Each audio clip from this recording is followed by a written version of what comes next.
On our 8th anniversary, I found my husband in another woman's den, so I liked her post and filed for bond dissolution. Then she reached for the bond and pushed. It was like pressing her hand into deep water. Resistance, then sudden clarity. She saw through his eyes, briefly, violently, before he slammed shut the mental walls that kept pack members from his mind. But she'd seen enough. Celine, laughing.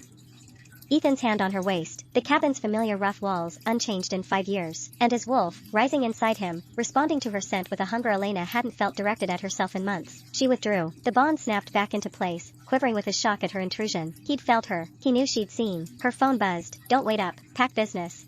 She looked at the message. Then she opened the pack shared network. Celine's thread was at the top. Grateful for old friends who drop everything when you need them, even their marking anniversaries. The boss pack always takes care of its own. Below, an image. Ethan, shirtless, building a fire. Celine's hand on his shoulder, her face turned toward the camera with a smile that showed too many teeth. Elena stared at it until her eyes burned. 8 years. She'd been his Luna for 8 years. She'd bled for this pack, buried their dead, sat through every council meeting, every border negotiation, every night he came home smelling of someone else's den. She'd told herself the bond's thinning was natural, that his distraction was stress, that Celine's return was temporary. She'd been lying. She picked up her wine glass, drank it, set it down with precise, careful movements. Then she opened her trunk, the one she'd prepared months ago, just in case, and began to pack. But she didn't leave yet. First, she liked Celine's post. Then she filed the bond dissolution request with the pack council. Let him see. Let them all see. Chapter 2. Midnight came and went. Ethan didn't. Once, that would have kept Elena awake until dawn. She would have lain in bed replaying everything, looking for what she'd done wrong, waiting for the bond to tell her he was on his way home. Tonight she slept fine. Maybe letting go of someone who was never really yours is its own kind of rest. He came back in the morning. She woke to the sound of him in the kitchen. She found him with his sleeves pushed up, reheating the venison she'd cooked the night before. All of it. Every dish, still arranged on the table like she'd left it. I'll stay with you today, he said, not looking up. Make up for last night.